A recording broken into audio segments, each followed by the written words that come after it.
Hello, everyone. We thank you for joining us for our second webinar in the Encounter for Our Common Home campaign for climate solutions.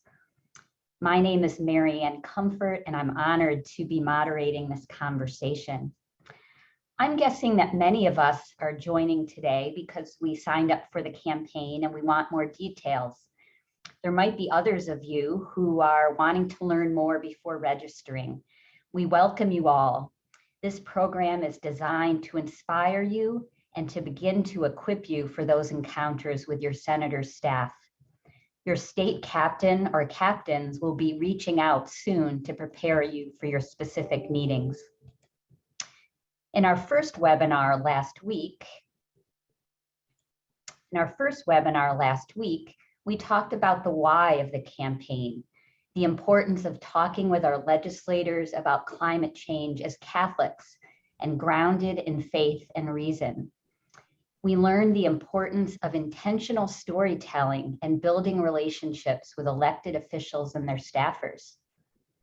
We were reminded that community participation or advocacy is one of the goals of the Vatican's Laudato Si' action platform, and that participating in this campaign is one way for us as individuals, parishes, dioceses, religious orders, and other Catholic institutions to respond to that invitation.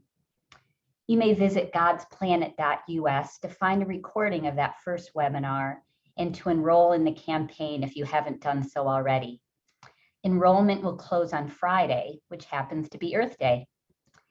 Today, this webinar is going to focus on the what and how of the campaign, from the particular ask we have of senators to the culture of encounter we seek to embody in our meetings with their staff. Speakers will share a roadmap for a successful encounter and explain the tailored approaches we are suggesting for different senators. And we'll consider how we can use social media and new technology for social change. We'll be together for about an hour, and it is being recorded, and we'll send the link to everyone who registered within the next few days. You can share this with family and friends. And as always, we open our time with prayer. A prayer for witness. Spirit of God, we have heard your call to share in building up the kingdom of heaven. Fill us with the desire to change ourselves and to change the world. Inflame our passion for justice into a commitment to address unjust situations and structures. Deepen our concern for our sisters and brothers who endure the burdens of poverty, war, exploitation, and persecution. Let us enthusiastically play our part in the mission of the Church in the modern world. Banish any complacency in our hearts and minds. Teach us to recognize the lack of justice. May we always act in the spirit of justice. May we envisage, pray about, and create a different sort of world in which injustice is replaced with a renewed sense of solidarity and care. Enlivened by the Spirit, may we go forth in the peace of the Holy Spirit to love and serve the Lord. And we all say, Amen. So let me take a moment to introduce myself more fully. I'm Mary Ann Comfort, and I'm Justice Coordinator for Earth, Anti-Racism, and Women for the Sisters of Mercy of the Americas. And I'm honored to introduce our four speakers who will be joining us, and then I'll more fully give you an introduction to them as they're ready to speak. But we'll have today several of my friends from the Catholic Climate Covenant, Jose Aguto, Henry Glynn, Kelly Hickman, and Emily Burke. And then we have Chris West of Catholic Relief Services. After their presentations, we'll be taking at least some of your questions. And we ask that you use the Q&A box for that, not the chat, but use the Q&A box. And if you have a particular person that you want to answer the question, please name them. And if you have specific questions about your state delegation or meeting with a particular senator, We ask that you hold those for when you talk with your captain, or we'll forward those to the state captain. In this limited time, we really want to respond to questions that will help everyone feel confident in approaching these encounters.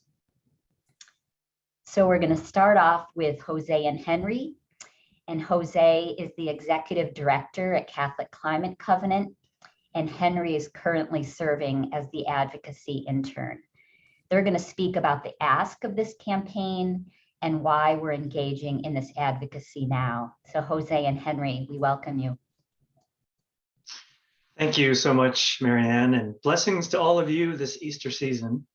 Christ is risen, and it brings great joy in our faith to celebrate during this time and to advocate during this time. So why are we here?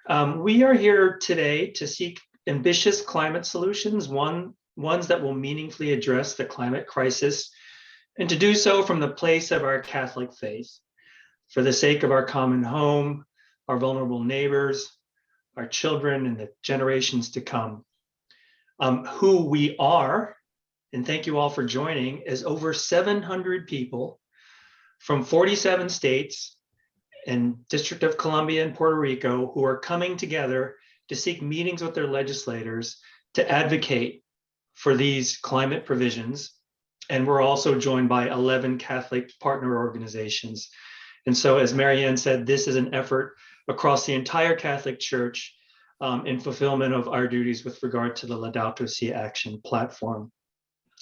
What we are advocating for in particular are the $555 billion in programs and incentives that will meaningfully reduce national greenhouse gas emissions. And many of you have seen this dynamic, and these provisions have been considered since November.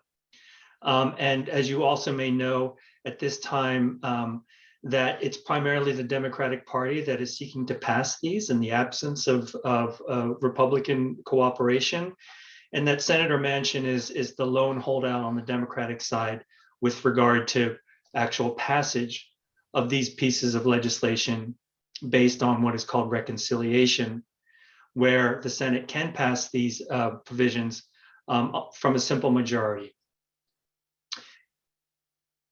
But we're seeking to transcend that dynamic through our faith-filled witness and testimony. And how do we seek to bring a different approach to this kind of encounter? First is to acknowledge that we all know the science and we all know the impacts. That's why you're here. We have been hearing about these, about the climate crisis. I have for 20 years.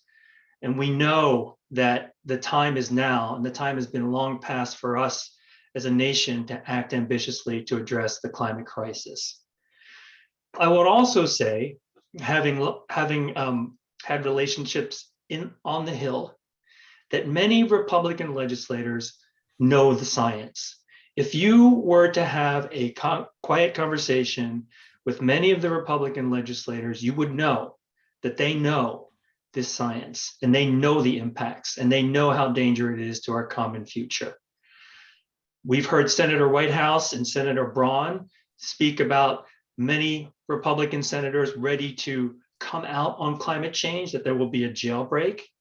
I myself personally have heard Republican legislators tell me that those who don't believe the science are frankly idiots.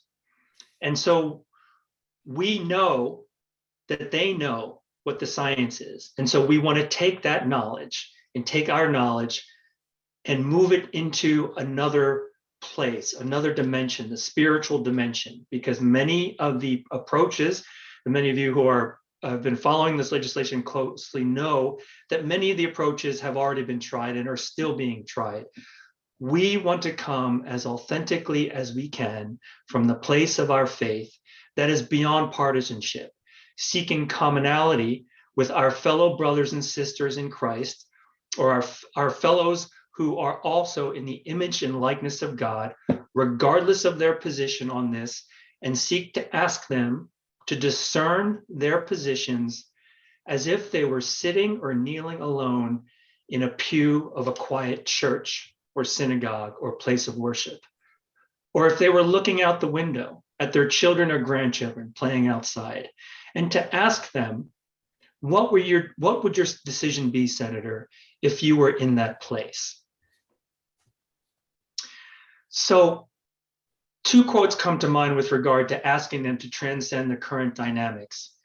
Both come from Pope Francis in Laudato Si, in which he says, quote, "True statecraft is manifest when, in difficult times, we uphold high principles and think of the long-term common good." He also said, "What kind of world do we want to leave to those who come after us, to the children who are now growing up?" This is the kind of approach we are asking you to undertake, asking them to undertake, and for all of us to come from the place of our Catholic faith in reaching out and encountering our senators based on their relationship to God and the Creator, sharing the joy of the gospel. For we are all people of hope, and we seek to imitate Christ. And I know that many of you, if you are willing to do this, are going to go into offices that may be hostile to what you're bringing as public witness. But we are asked as Catholics not to be afraid of scorn, rebuke, or rejection in the imitation of Christ. We are asked to forgive, and we are asked in the most courageous sense to love our brothers, our sisters, our neighbors, and our enemies. And if we can go forth in this spirit, we go forth with great hope, because with God, nothing is impossible. So I thank you, and I hand it off to Henry. Thank you, Jose. That was beautiful. The only thing that I will add before we move on to our next speaker, so that we can hear everything that needs to be heard today, is that folks need to understand that we are riding a wave of energy that is larger than us. Emily and I were able to be part of a group earlier in the year of young people in the church as part of this global synod that we're entering into. There is energy behind this. We see that 700 people across the country are interested in providing a unique Catholic perspective for climate solutions on Capitol Hill. And that's something that, frankly, is not being done. That is our duty. We are called to step into this as part of all of these factors coming together, not to mention that some of the most movable senators, and we'll touch on this later in the webinar when Jose and I speak again, many of them are Catholic. Senator Susan Collins of Maine, Lisa Murkowski of Alaska, Mike Braun of Indiana, Joe Manchin, of course, of West Virginia. So we're sitting in this place where it is very important for us to connect the dots and come at this from a truly faith-based perspective, asking for these $555 billion in climate provisions. So with that, I'll turn it back to Mary Ann. Thank you. I think you're muted. Thank you, Jose and Henry. That was wonderful. I promised our listeners that they'd be inspired today, and you honored that. So thank you so much. We're next going to hear from Chris West. Chris is a community engagement manager for Catholic Relief Services, working with dioceses and parishes to educate and engage Catholics to the work of CRS. He has over 20 years of experience in leadership development, training, and helping Catholics engage successfully in social mission. And this includes skills and formation for building effective teams for advocacy to promote more just policies that impact the poor overseas. So he's very well positioned to speak to us today about how we center our encounters as they relate to our faith. We welcome you, Chris. Thank you so much, Mary Ann. So personally, I have to say that when I was asked to do this, I found some of my personal inspiration in this from Pope Francis. And what I want to share is this quote that he has from Evangelii Gaudium. Let's see, share. Where Pope Francis, and part of what I love about this is it's not just Francis talking, but he's also quoting Benedict in this. But he says, an authentic faith always involves a deep desire to change the world, to transmit values, and to leave this earth somehow better than we found it. And for me, this is the call to action piece where I can't help but want to be motivated. When he says, The earth is our common home, and all of us are brothers and sisters. And if indeed the just ordering of a society and of the state is a central responsibility of politics, then the church cannot and must not remain on the sideline in the fight for justice. And I think, honestly, the climate, when we think about that, the time for the climate sidelines are over. Right? We are at a point where it is incredibly important that our legislators hear from us about why this matters to us as individuals, as people of faith, and in order to do that. So one of the questions is, why are we doing the legislative visits versus sending emails? We could just send lots and lots of emails. And this goes back to that spirit of encounter. And I want to touch on 2 points for this. The first is a very, very practical, strategic choice. Okay. CRS and a lot of other Catholic organizations, including the USCCB, worked with the Congressional Management Foundation, and that's a nonprofit that is designed to try and increase communication between congressional offices and constituents.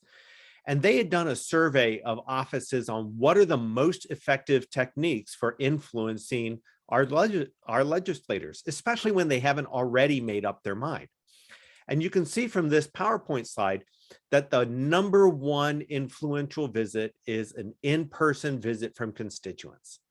And yes, in a time of COVID, that includes virtual visits. And so that had the very most impact. So that's not to say that we use this as a silver bullet, so to speak, because the letters and the phone calls, the petitions, all of those still matter. Getting our opinions in the newspapers, all of those matter. But at this point, it's an opportunity to be in person with the folks that we're talking to. And again, it is shown, and we hear it over and over from legislative offices, this is one of the most effective ways to influence our legislators. Now, the question, the next part is the more, so that's the strategic side. This is the more practical side. It's so much easier to encounter real values when we do it in person. When I can sit across the table and I can see your eyes, when the legislators or their aides are hearing our personal whys, why it matters to us so much that this is addressed and important. We're able to communicate far beyond what an email message would or a newspaper article would. As Jose and Henry were talking about, they know the science. This isn't about that anymore. This is about why we are personally motivated. And the power that we have as constituents, as Catholics, is that we are people who care, that we're taking the time out of our days to attend these meetings. And that gets their attention. And so then when they can see us relating as human beings to one another, to talking to them, to asking them questions about their future, their grandchildren and the world they envision, that matters. That's an opportunity for encounter that Pope Francis often talks about. So at the very practical level, the best thing that we can do as we go in there is bring your personal why this issue matters to you, and encounter them, asking them what their personal why is on this issue, and have that conversations as people do about what is important in our shared values together.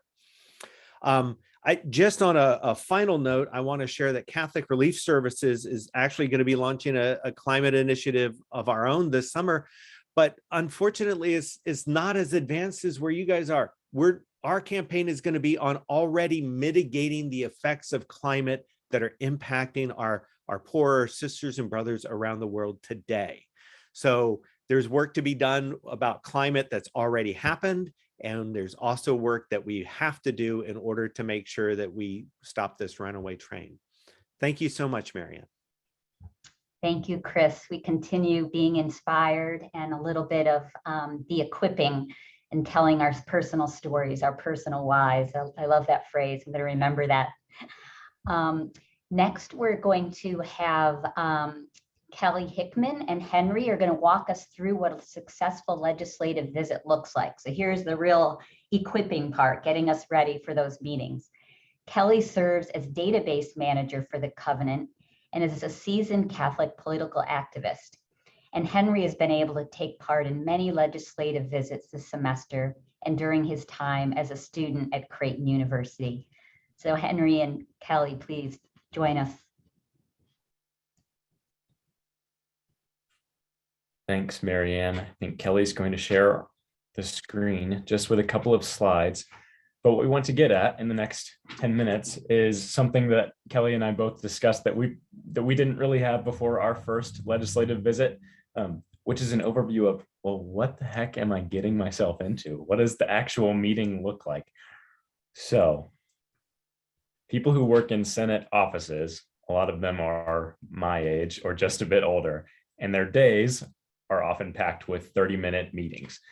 And those get scheduled the way that your state captains are undertaking already through the office channels and communicating with lots of different people who answer emails all day long. And they have these 30-minute time blocks throughout the day. So that's kind of what we've planned for in this roadmap that we'll talk about now, and then will be distributed to your state captain in preparation for the meetings happening very soon. So we're excited to distribute that to you, but today we're going to touch on, I'm going to speak about just the different roles that could play a part. So many of our states were very blessed and lucky to have lots of people signed up that are willing to participate and sign up for the encounter itself. When it comes down to the meetings occurring, there are some specific roles that will be fulfilled.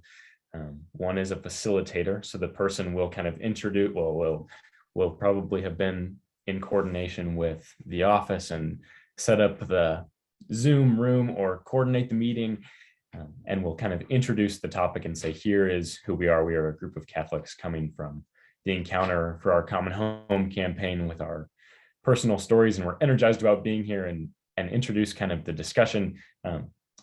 Our encounter meeting, one of the goals that Jose and I especially have been talking about the past months is that we want this 30-minute meeting to be the one that these staffers or these elected officials kind of go to bed thinking about the night after they meet with us, that something about that felt different, because it is different.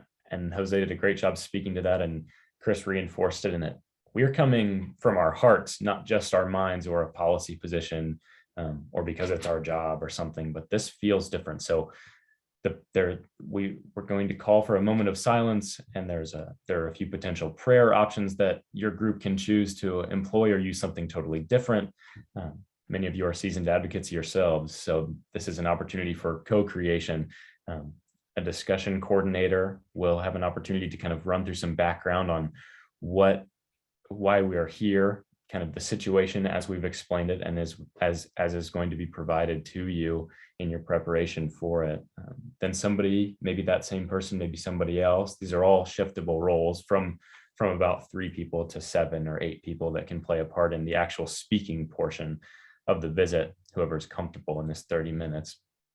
Somebody will make the ask and say, we desire you to make these climate investments, and we want to know how we can get there together, working with you. Somebody throughout the meeting is doing a very important job of taking notes, to not only kind of debrief with your group members, but also to kick back to the larger encounter campaign so we can move forward and make sure this is not a one-time endeavor. We're looking to build relationships with the people who work in these offices, even if they're cocky 21-year-olds like me. We want to be able to encounter them the way that they deserve to be encountered. Somebody will hopefully be able to capture some sort of a screenshot and a photo, and we'll call for submissions of those so that we can push this out on social media, which Emily will talk about later in the discussion. And then asking important questions that Kelly's going to touch on here in a second when she talks more about kind of the structure of the campaign. But these are some of the roles. So we know it can be scary to be in a legislative visit like this, but in my experience of really kind of walking in blindly to a few of these, it's about being kind of your authentic self. And as Chris talked about, telling your authentic story. That's what these staffers and senators are going to respond to, and that's what we're called to give them. So we want to be authentic in this visit, and these roles are some of the ways that we're going to accomplish that. So I'll pass it off to Kelly with our next portion. Thanks so much, Henry, and for that overview of the roles. And so to go just a little deeper into that, I'm going to provide this roadmap of what the actual visit will look like. If you're lucky, you'll get 30 minutes. You may not. And so the roles of the folks that you have, whether it's just two of you or even one of you, I've definitely been in a visit where it was just the one of us,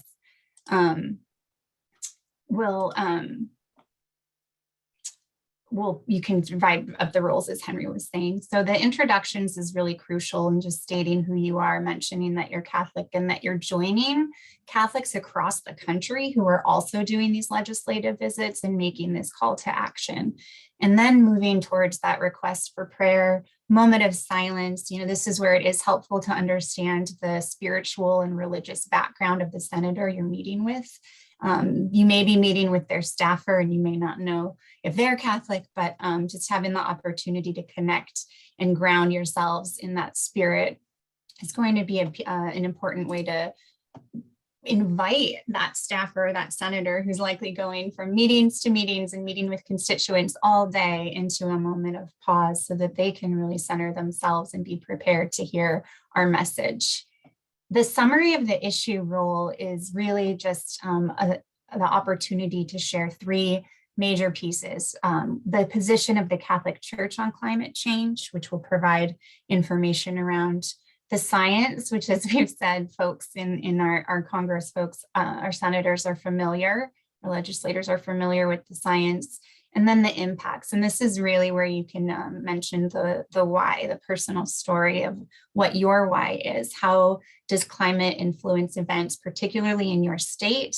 What is your own personal experience with climate anxiety? I, for one, live in Washington State and have experienced, this is sort of my joke, that I now I'm from here, I'm a fourth generation Washingtonian, and I last year for the first time purchased both an air conditioner and a snow shovel, two things that I never needed before when living in Washington State, not to mention the forest fires, the air quality and other things like that. And then the most, one of the crucial things, although you might think this is the most important thing, but it actually is not. But our ask, to be clear, and we'll provide leave behind materials around this as well, is what Jose mentioned earlier, and they'll speak a little bit about, I think, after us as well, is that we're asking our legislators to support legislation that provides $555 billion in climate investments and programs. And that's really crucial. But the next part, the discussion, is really the most important thing. So if you find that you do only have 15 minutes or less with your legislator, I highly recommend this being the part that you spend time on. Facilitate discussion with your senator or with their staff, noting questions that they can't answer well or that you can't answer well so that you can provide follow-up after the visit. But essentially what we want to know is this something that they will be able to support? So you can ask questions like, were you or the senator involved in the climate portion of Build Back Better? If you were, how did you approach that? If you were not, can we hear a little bit more about that? Have you or the senator started thinking about climate provisions? How do you see that playing out in our state? Specific priorities related to climate provisions that you could perhaps connect around? And then asking the legislator, the senator or their staff around their knowledge of or their engagement with climate legislation, such as tax credits for innovations or other programs. And so this is really the opportunity where you get to hear from the staffer and from the senator what they're thinking about when it comes to climate change, climate provisions. And hopefully they're thinking something. I mean, I think that's kind of the point, is that they're somewhere on this issue. And so finding out where they are and what the points of connection are. The closing is where you'll provide, the reiterating the ask, thanking the person for their time. And if I always love to throw in any particular personal connection that was made. I one time, was meeting with a staffer, and the very end of the conversation, it came up that they had grown up, not far from us, and that they actually went to a Catholic parish that we all knew. And so, really reiterating that personal connection, as Chris was saying, that we're people, that they work for us, we're their constituents, and that we're trying to connect on that very human level of having a conversation, a meaningful conversation around how we can motivate action at the Senate, at the congressional level around climate change. So I think that's it for me and for Henry. And we'll go ahead and pass it off back again to Mary Ann. Thank you.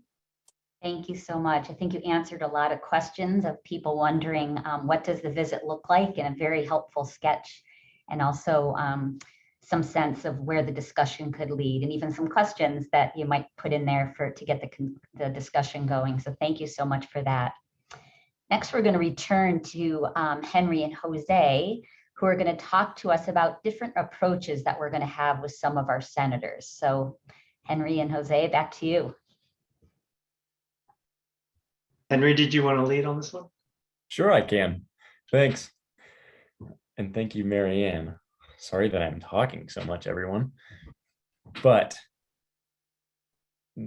this campaign is really unique because oftentimes for an advocacy day, especially a Catholic advocacy day, we go and everybody has the same ask to all of the senators. But the intelligence that, well, what we know is that essentially half of senators, a little less than half of senators, are in support of climate provisions and are in support of these climate provisions because they were already part of a larger reconciliation budget package that is sitting in the Senate now, kind of awaiting amendment and passage. Therefore, we as a uniquely Catholic group need what's called a value add to every single meeting that we go in. So to unsupportive senators, to senators that we know have not supported climate provisions in the past, our value add is to provide this unique Catholic perspective that we've been talking about, from faith and reason, and here's why this is important, and connecting the dots between not only faith and climate, but also kind of action already occurring in the church and climate action that is desired, kind of what we're doing and what we need to be done to ensure a positive future for all of us. And to ask those questions, those existential questions almost about how is this affecting your legacy? What does this mean for you? So our unsupportive senators are going to hear that. But as somebody raised in the Q&A, and it's fantastic to remember, Senator Markey doesn't need to hear that from Massachusetts. He understands completely. Senator Tim Kaine from Virginia does not need to hear an ask that sounds like that. That's going to sound like we didn't know that they already support it. So we're asking them, our supportive senators, to specifically lift this up as a legislative vehicle and to kind of put this to the forefront, to say that climate is the priority here in the next months as we deal with what's unfolding in Ukraine, and as we look to the future, and as we read the IPCC reports that continue to come out. The science is intersecting with the morality and the humanity of the situation, and that's what we're asking them to do. And then also to encounter their own colleagues. Senator Tim Kaine from Virginia is very close friends with Senator Joe Manchin in West Virginia. So we're asking them, and that is a completely valid ask as constituents of these senators. We're asking them to talk to your friends. Please, it's like asking someone to talk to their coworker about a project that you're working on, right? It's enlisting somebody's help. We want to extend this partnership that we have here in the Encounter for Our Common Home campaign into the Senate itself. So this is all about building a relationship. Sister Ann Schulz, you raised a great question in the chat, in the Q&A as well, about this is an opportunity to be your true self to somebody else, and to give them an opportunity to, maybe for the first time in their workday that day, kind of use not just their mind, but use their heart in a conversation with a constituent. And that's something that we don't want to miss this opportunity. So Jose, anything that I've missed or next steps? Just a little bit of a supplement. Thank you. That was excellent. And going back to the fact that some of you, should you be courageous enough to speak to someone like Senator Cruz or Senator Barrasso, that this is about bearing public witness, and you may not have the opportunity to change the mind of that senator or his or her aide, but that this is fulfilling your duty as a Catholic to witness on behalf of your vulnerable brothers and sisters and for creation. So take that with you into those meetings, and be brave. Do not be afraid. Super. And I think this is where you're also going to share with us an additional piece of how people can take action and invite their family and friends to do so as well, right?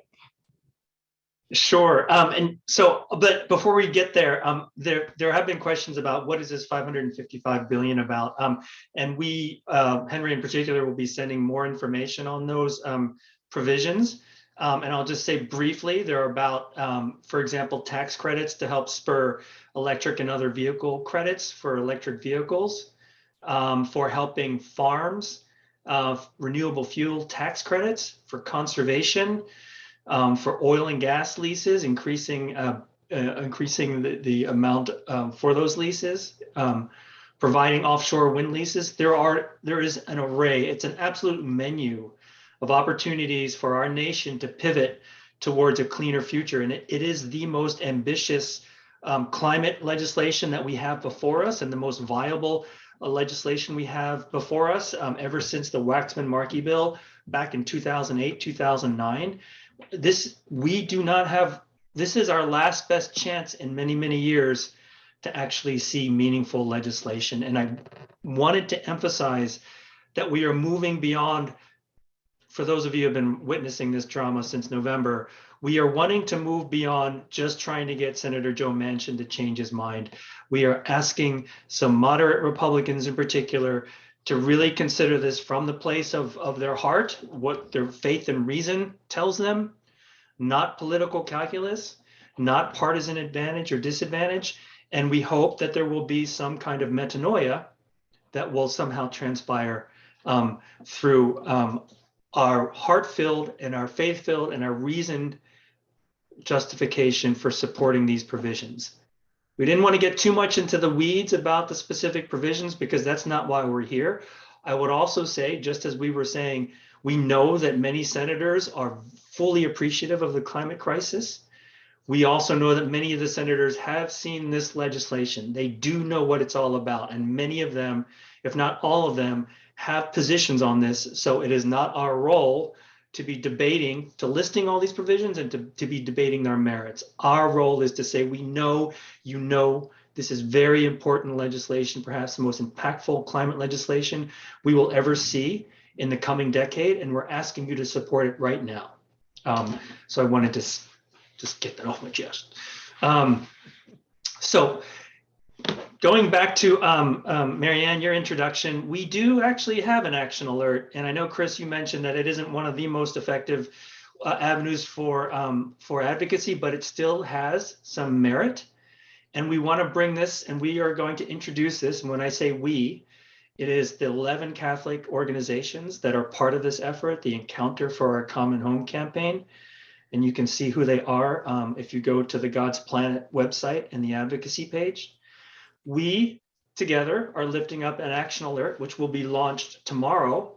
And we're giving you a preview of it, where we're asking the same. We're asking senators to support that $555 billion in legislation. Oh, thank you for putting that up. And we welcome you to sign it. And then we ask you to send it to other people. And this will benefit you. When we get thousands of people to sign this legislation or this petition, we will bring these names from your state to your state captain so that these will be supplemental support for your collective ask. Handing it off to Henry. Sorry, I took a lot of time there. No way. That was fantastic. And I don't have anything to add. I'm excited to hear from our final speaker today. So Marianne, go for it. Great. Thank you so much. That's wonderful that we're doing all these various ways of encounters with in-person Zoom visits, with emails, and engaging our friends and family to do that as well. So thank you for that. So finally, we have Emily Burke, who's going to talk to us how to use social media successfully for this campaign. And she's the social media manager for Catholic Climate Covenant, so she comes with that expertise. And she's also a young climate activist and a PhD student at the University of Wisconsin at Madison. We welcome you, Emily. Thanks, Marianne. So as was said, I'm just here for a few minutes to talk about using social media for social change. Social media, whether you use it a lot or never before in your life, can be daunting. So I'm hoping to break it down a little bit in the next few minutes and show how we can leverage social change through it, especially in the context of this specific campaign. So social media plays a really important role in advocacy today. It does a lot of things, but I'm going to highlight 5 things that it does and what makes it effective. First, it increases visibility. So the more people that post or share Catholic Climate Covenant's posts about this campaign, the more relevant it will be.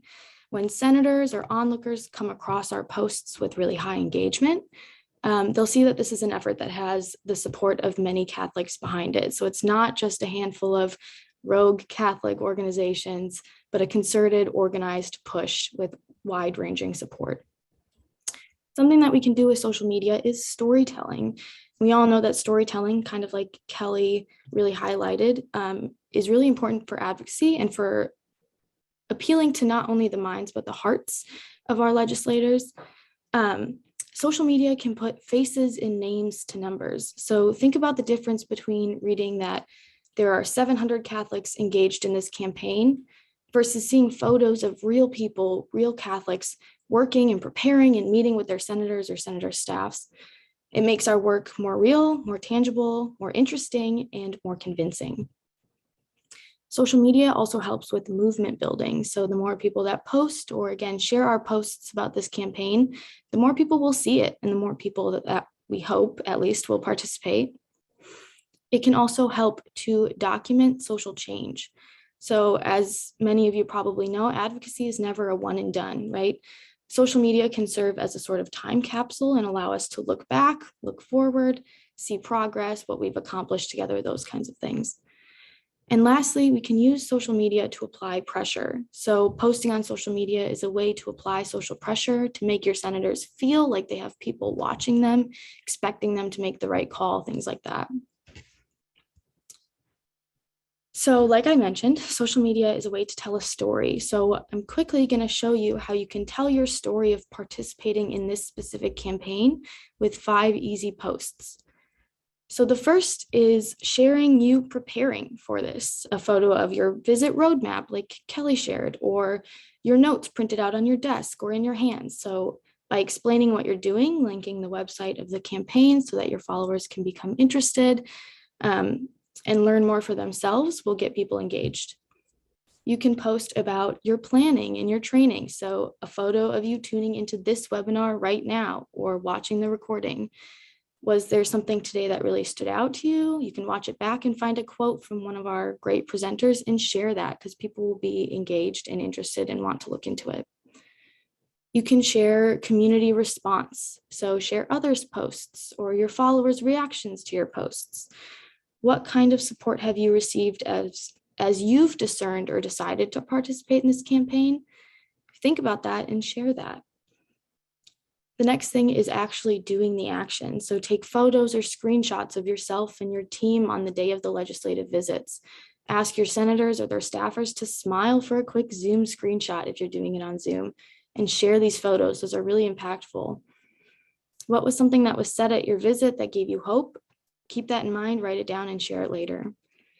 And then lastly, you can share how the action felt or how it felt to be a part of that. So you can reflect on your experience, share with your followers about how you feel or what it felt like to be a part of those conversations. All of these things make advocacy more real and relatable. And so the next thing is, although it might be scary or you might be hesitant to do this, tag your senators. Our senators are the target of our advocacy in this campaign, and it's a really effective strategy. This creates a public ask and exerts the kind of social pressure that I mentioned before. The senator or their social media manager will be notified, so this will be noticed.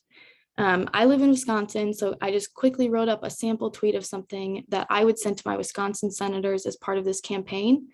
It's not complicated, it's not adversarial by any means, it's simple and straightforward. So just say who you are, whether you're a Catholic, a young Catholic, from where, the state that you're coming from, and what you'd like to see your senator do.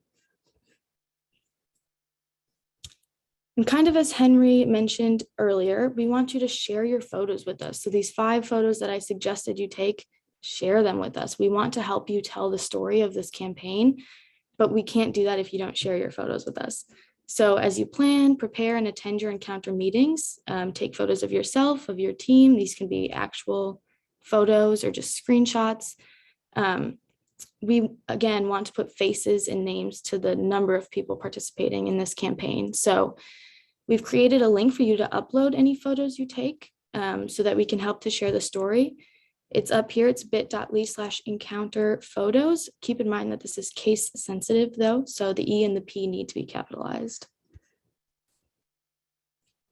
And then lastly, I'd be a bad social media manager if I didn't end this presentation by asking you to follow us on our social media channels. We have and will continue to post about the Encounter for Our Common Home campaign.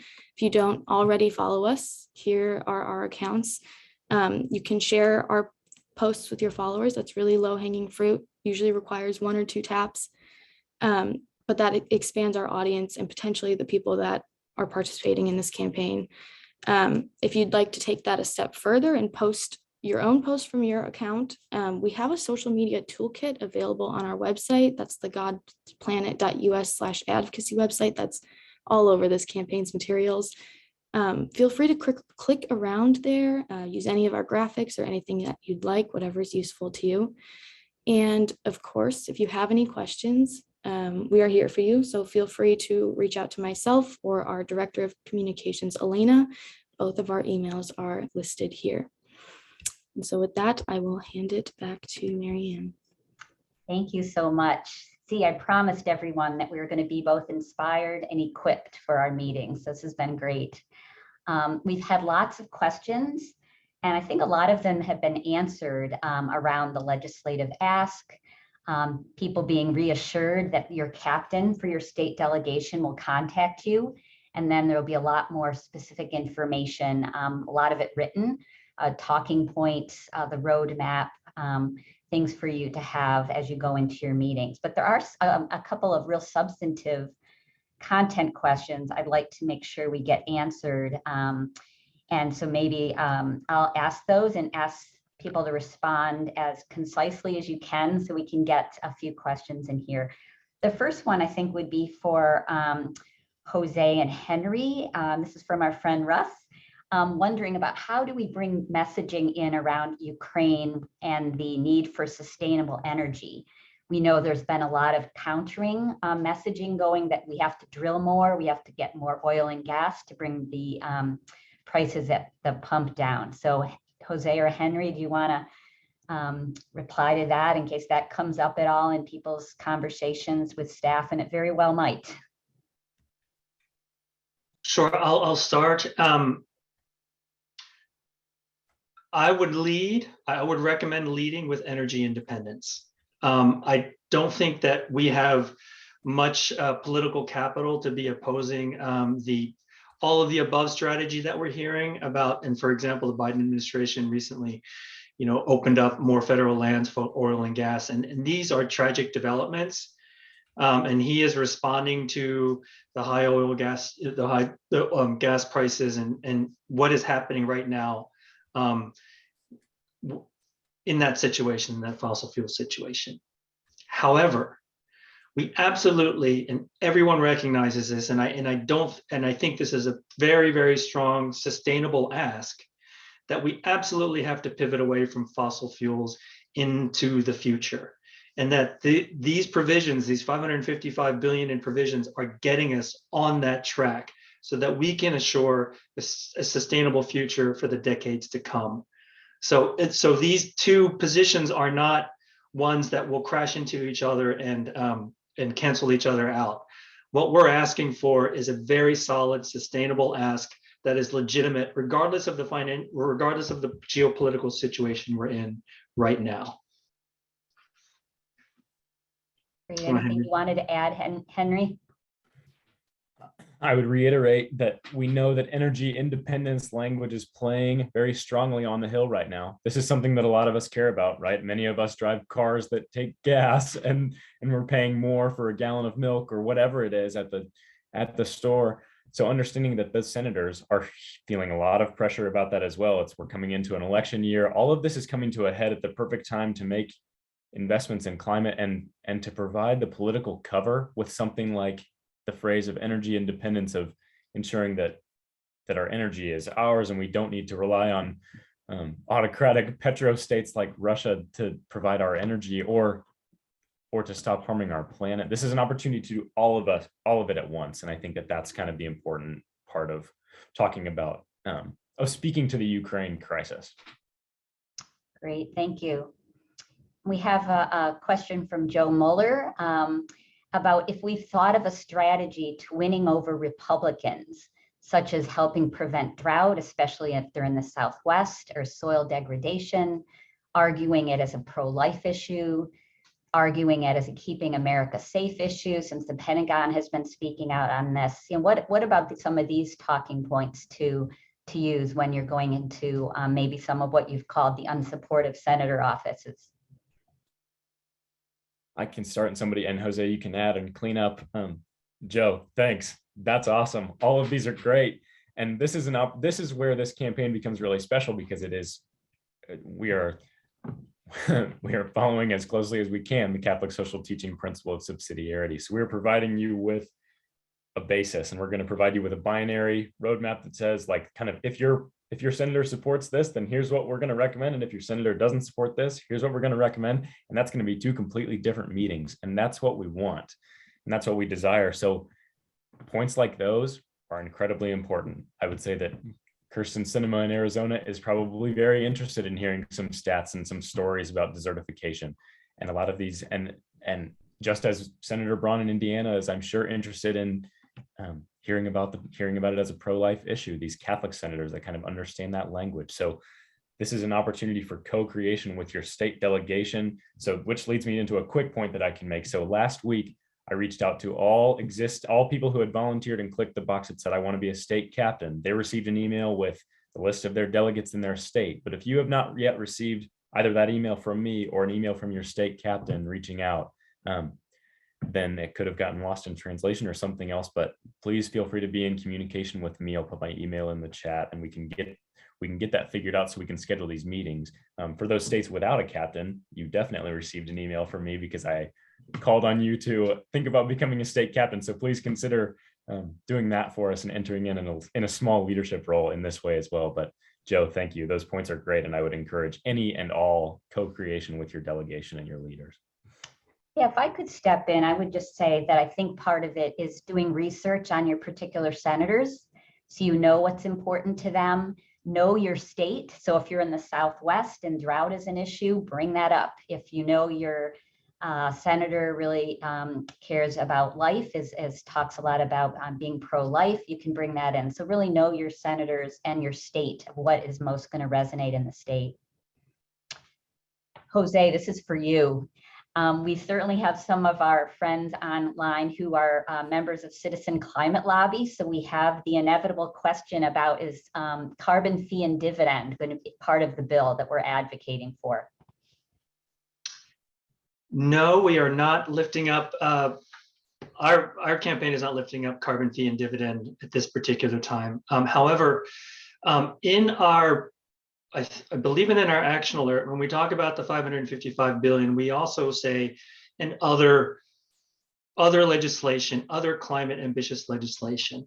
So for example, if you're going to, I would say, frankly, Senator Romney, who has publicly said that he believes that there should be a carbon fee and dividend, feel free to raise that with Senator Romney. And if you think that another senator is open to that position, do so. So what I'm saying is that, we have the 555 as the base package, if you will. And then, as Marianne said, if you're sussing out where your senator might be more amenable to other climate provisions, and feel free to speak on those as well.